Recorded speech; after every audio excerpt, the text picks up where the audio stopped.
Welcome to the Irresistible Woman podcast, your place to learn how to attract the right man this year with confidence and ease. I'm your host, Madeline Charles, and I wanted to speak to you today about why you keep doing the thing you swore you were done with. Is there truly anything more maddening when you see yourself playing out a pattern that you're like, dang it, I thought I worked through that. I already analyzed that. I already dissected it from 10 different angles. And I want to be so clear. Today's episode is not about shaming, blaming, making you feel bad. It really is about shining a light on the very human, common, complex situation that can happen when we have awareness and we don't yet know how to implement a different action that creates a different result. Now, I want to be so clear. I keep doing things that I swore I was done with. Okay. Like I'm not above this. However, what's really cool is when you can understand what's driving your impulses, your reactivity, your kind of default response system, then you have the ability to change it. You have the ability to shift it. So we can't change the things that we don't have the tools and the resources equipped with to implement that change. But once we have the tools and resources, then we get to be at choice. And then if we continue to not implement the things we know how to do, that's a whole other conversation. But I want to help you understand today why insight alone is not necessarily changing situations in your love life when you feel emotionally activated. And I want to give some concrete tools and ways to support you today in moving out of that. Because really, what I see is the biggest needle mover for my clients when it comes to getting out of dead-end dating patterns into a secure, lasting, thriving relationship. It's knowing how to navigate those moments in the dating process that feel high stakes, those moments when your default thoughts, feelings, reactions want to pop up and really kind of hijack what you may know to be different in your heart of hearts and your deeper, wiser, more regulated, resourced state. So I want to support you today to expand your toolkit so that when something does pop up that wants to derail you or that typically pulls you out of that grounded place, you know how to bring yourself back and create a different outcome for yourself. So to illustrate this, I want to start with just like a very common dating scenario that I think many of us can relate to. So let's say you've met a guy that you genuinely like, you're interested, you're curious, you're attracted. Things seem to be promising. Maybe you've gone on a date or two, you've been having great conversation, and then you're noticing his communication has started shifting slightly.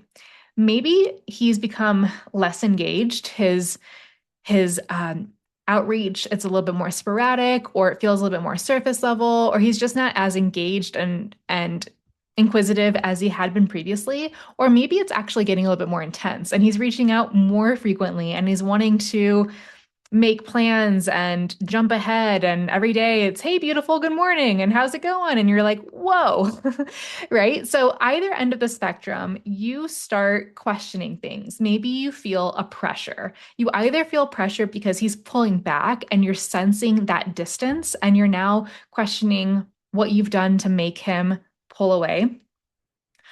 And you're trying not to get discouraged, even though you can feel him drifting. Or his uptick in reaching out is making you feel a little bit overwhelmed. And you're like, hey, dude, like I'm enjoying getting to know you. And still, I've got a very full, busy life. I don't really actually know you. So I don't want to be in this endless texting back and forth thing all throughout the day. Like, are you going to ask me out or like, what are we doing? Right. So even though you say you want someone consistent, and you want someone who's going to be clear and engaged, the fact that he's coming in so hot, that is making you feel a different type of pressure. And it's causing you to want to take more time before you respond to him. It's wanting you to have less involved responses. Like you're wanting to just kind of keep it short to the point because suddenly you're feeling like, whoa, he's wanting more from me than I'm really able to give or feels appropriate for this stage of our connection. So no matter where you fall along that spectrum of example, there's a really frustrating common theme there where you probably have you been in either of those places? Like, you know better than to spiral out, right? You know better than to start to second guess and question, like, oh gosh, what have I done to make him pull away? Maybe I'm not good enough. Maybe I scared him off. Maybe I would, like, you know better than to go down that rabbit hole, even though maybe some part of you wants to. Or if a guy is coming on super hot, you also know better than to totally pump the brakes, get cold feet, and go MIA for 2 days, right? Like intellectually, you know that neither of those responses really position you as an emotionally available woman who is available for the things she says she wants. However, you may still find yourself having these automatic knee-jerk reactions that happen so quickly, so instinctually, before you can even slow down and choose a different path. You've already crafted this like, hey, just checking in text, or you have left his text unread and it's been like 2 days and you're just like, I can't even. Right. So I want to dig in today to why knowing your pattern intellectually it does not necessarily mean that you're able to interrupt it when it matters most. So to understand this, we have to look at the gap between insight and embodiment, and to understand that there are different levels of awareness. The first foundational level of awareness is simply knowing what your pattern is. This is where therapy can be very helpful. Self-help resources such as this podcast can help you gain context, clarity, understanding to say, oh, I get it based on my childhood, based on what was modeled to me, based on my relationship history, based on all of these different factors. I now see that like this is a thing that happens. I have enough awareness to recognize, yep, I see my part in the outcomes that I'm experiencing. Second layer of awareness, if we can think about it as like rising up a scale, second layer is I can recognize it when it's happening. So in real time, you see yourself playing these things out. You feel it in your body, right? So much of increasing our awareness is connecting to our felt sense in our body to understand what is it like to be in my body when I feel regulated, when I feel calm, when I feel capable, when I feel confident, when I feel connected. How does that feel? And then how does it feel when I feel dysregulated? When my body is feeling that zing of anxiety, when I'm feeling like there's something happening that is beyond my window of tolerance, like I'm suddenly now moving into hypervigilance and I want to track and I want to manage and I want to control, or so much is coming towards my system, I feel flooded, and that's going to maybe actually shut me down and move me into what we call hypovigilance, where I'm now feeling a little bit numb. I'm feeling kind of disconnected. I want to withdraw. I want to shut down. When we are able to track our body sensations and our nervous system response in real time, it gives us a lot of essential data to know, okay, here's where I tend to go on the scale of dysregulation. And then there are specific tools that I help my clients with, depending on if they lean more anxious or avoidant. Like, here's the things you can do to bring yourself back into your body, into that state of feeling competent, feeling capable, and like, okay, like let's handle this in a way that I actually want to, as opposed to my default patterns are just taking me for a ride. And now, like, I'm off to the races somewhere that I don't even really want to be. I've just been like taken there by my body, right? So, that second level of awareness is I can recognize when it's happening. I can feel in my body, I can notice my thoughts wanting to drift me into a direction that is moving me away from feeling secure and grounded. That third level of awareness is I can stay present when it's happening. So we're no longer just kind of like watching ourselves in a movie where it's like, oh my gosh, like I've been spinning out for 10 minutes, or gosh, I just crafted this really long text to this guy that I'm thinking about sending because I'm just kind of like impulsively in my feelings, or wow, I realized that, yeah, I haven't gone back to that guy in 2 days, or I haven't checked my dating app inbox because of the feeling of sitting down and looking at those profiles and those messages. It just feels so overwhelming. Like when you're able to stay present as patterns are popping up, you now have created a choice point. We can't impact the outcome of high stakes dating situations in real time if we can't stay present enough to not just notice that it's happening, but to really then regain a sense of control, autonomy, choice to say, all right, how do I want this to go? I see where my default pattern wants to take me, and I'm choosing different. So, that fourth and final stage of awareness is I can then choose a different response while it's happening. And I will say, this is like some ninja level advanced stuff. Like, I don't want you to feel bad if you're like, wow, I feel kind of far away from that. Or sometimes I can access that, and other times it feels really hard in the moment. And it's not until I'm later debriefing with my coach or my community or I'm reflecting that I can see, ooh, yeah, I kind of drifted out of my body a little bit, or I acted in a way that I didn't feel like I really had a lot of choice around. Like I'm thinking about sometimes women, I'll work with them and they'll say, gosh, I was on this date and I just like did not know how to wrap it up.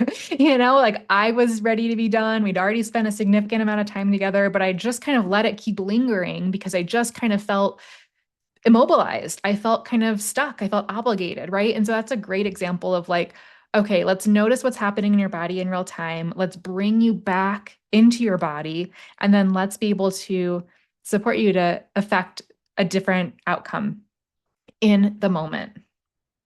And I think especially being on a date that there's a lot that can happen there, right? You're face to face in real time. It's not like you can sit behind your phone on your couch or your computer screen crafting a perfectly scripted response and giving it a lot of thought and, typing it out and deleting it. Like when you're in person face to face or a guy is like leaning in to kiss you at the end of the date, maybe you're just like not ready for that or you're really not interested in it. How do you react, right? Do you just kind of go along with it because it would be uncomfortable to turn your cheek or pull away? You don't want to upset him. You don't want to like ruffle his feathers. You'd rather just get it over with, right? Like there's so many micro moments, especially face to face, where this comes up. Or let's say you're a little bit further along in a relationship and you guys are having a disagreement. You're trying to express your needs, your guy is trying to communicate something, and you're shutting down, or you're raising your voice, or you're getting kind of snappy. Whatever it is, it's like those are the moments that it really, really matters. And it's not so easy to choose a different response while it's happening. It's absolutely possible, but we've got to work our way up that scale of awareness to be able to build the capacity. So, a lot of women hang out in those first two levels of knowing what their pattern is and being able to recognize it when it's happening, which is wonderful. That's the foundation. However, the deeper work is really where we can get to, again, you building the capacity to stay present and then to create a different choice, a different response. To have a different response means that you're moving out of reactivity. Reactivity is impulsive, it's based on just a threat response, right? But being actually responsive, it means that there's a spaciousness in it where you're like, I'm dialing down the urgency, I'm dialing down the intensity, I'm dialing down things feeling all or nothing, black or white, and I'm really equipping myself to be resourced enough to bring back my critical thinking skills, right? That get totally thrown out the window when we move into fight, flight, freeze, fawn. I'm bringing back my ability to experience nuance and zooming out to the bigger picture and like really considering how I want to represent myself, how I want to take into consideration this other person I'm interacting with, and from there being able to make a really informed, empowered choice. Now, of course, we can't be talking about patterns and all of these things without bringing in my attraction blueprint framework. I talk a lot about that on the podcast, so I just want to briefly touch on it here. But the attraction blueprint framework gives women a way to understand their particular relational patterns. You may know that there are three main attraction blueprint types: air, fire, and earth. So if you are more of that air sign attraction blueprint, you're probably going to lean a little bit more avoidant. I have a quiz in the show notes. If you want to confirm this for yourself, you can take the 2-minute quiz and understand what your unique attraction blueprint is. But the air sign attraction blueprint, when that one gets activated, intimacy is going to feel threatening. That's where you're going to be prone to pulling away, withdrawing, shutting down when things feel too intense, when it might feel like you're being put on the spot or you're being asked to engage at a level that you're just not comfortable with. Fire sign attraction blueprint, a little bit more anxious. You may feel that your default response when there's a sense of uncertainty is that you want to lean in. You want to get the clarity, the closure. You want the certainty. And so you might over focus and really kind of laser beam in to say, wait, what did he mean by that? Why has his tone shifted? Why is his communication style changing? Like, what's going on? Right? You can get into that hypervigilant state of looking for signs of certainty outside of yourself to provide a sense of safety. And then Earth sign attraction blueprint is where we move into being secure. And that's where you have the capacity to stay grounded, receptive, discerning, and connected. Being secure and having a regulated nervous system really do go hand in hand. And it's not to say that once you're secure, you never experience something that kind of shakes you or that you always are acting at just your utmost, highest level of emotional intelligence, right? There's still room for being imperfect and messy and a human. However, it does mean that more often than not, you're able to catch yourself in real time and, oh, like I said, lower the intensity and to really not even get as triggered and activated in real time as much. So when you're operating from that more secure side of yourself, you realize that nothing is so high stakes that you can't recover from. And I really want you to hear that because, sure, sometimes connections don't move forward, relationships end, and there really is like a definitive, ending to that thing. Like you're not moving forward with that particular person. But in terms of your ability to have love in your life, to attract in someone who meets you in the ways that you want, your ability to cultivate something long lasting and thriving, like that stays with you no matter what. So being secure means that we're no longer putting any one man on a pedestal and feeling like our romantic fate is completely contingent on that one person. That is so much pressure to put on anything. But when you know, okay, like it's never the end all be all. Like even in my most committed relationship, I still know that if for whatever reason this weren't to be able to progress, I would be okay. I would pick myself up and keep moving forward. And because I know that, I then don't have to have like this like secret back door open where I don't really give this my all because I can just be on to the next person. No, it's like because I know that I'm okay no matter what, I then can lower the intensity to such a degree that I really can give my best to this relationship because I'm not pedestalizing it. I'm not putting pressure on it. I'm not making it feel like my worth and what I get to experience and love is totally tied up in this one thing. So it's interesting, right? When we take the pressure off, we're able to receive so much more easily. We're able to show up in a much more connected, compelling way. We're able to be magnetic because when there's pressure, people feel that. And then it makes people feel uneasy and unsafe. But if we're like, I know that I'm amazing, and hopefully you recognize that. And if at any point you don't anymore, or like this just doesn't continue for whatever reason, me being amazing, me having intrinsic value, me being inherently worthy, like that stays with me. That's not dependent on my relationship status. And so, because of that, I'm able to really lean into this connection, again, give it my best and show up fully. So, the point is, your attraction blueprint helps you explain what you tend to do when love starts feeling high stakes. So, I want you to ask yourself 3 questions this week to really distill this down. The next time you feel activated, I want you to ask, what am I making this mean? What am I tempted to do to make myself feel safer? And what would allow me to stay connected to myself while letting a man reveal himself? Huge.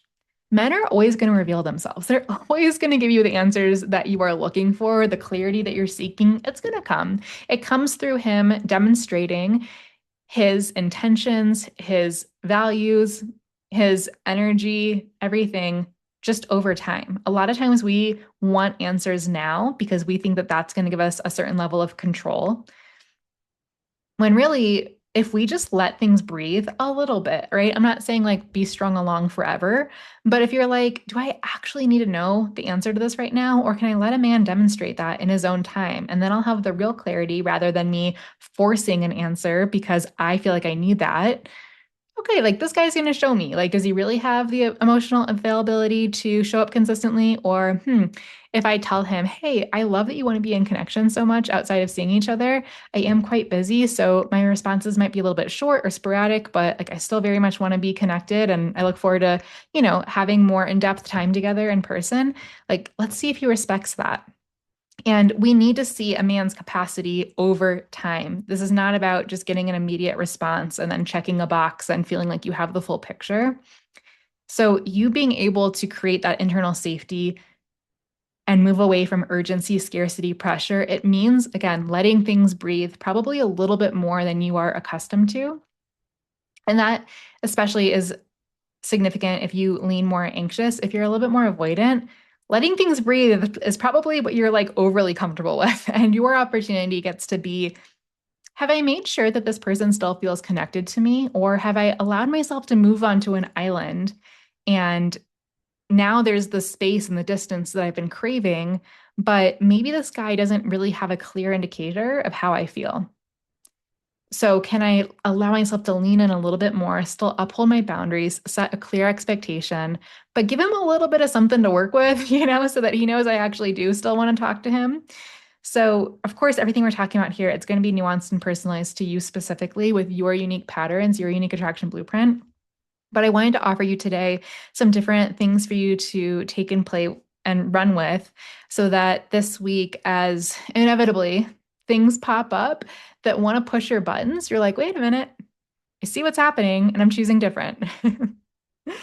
And in all of this, I can't underscore enough the journey that's required to really sustainably move through these four levels of awareness, where you don't just know what your pattern is, but you're actually able to impact a different result in real time. That does come from emotional and energetic mastery. That comes from a level of embodiment that you can't just passively tap into.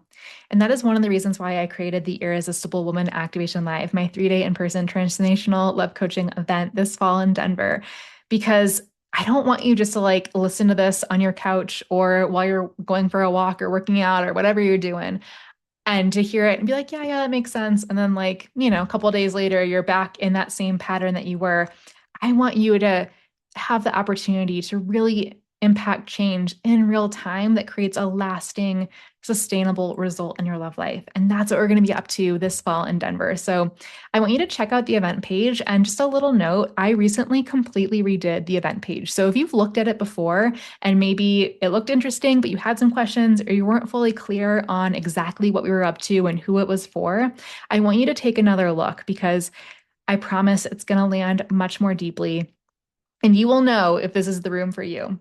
And if it is, I want you to start making your moves because early bird tickets expire on September 15th. So thank you so much for tuning in and listening. I hope I get to meet you this fall in Denver. Until next time, keep shining your love light and bye for now.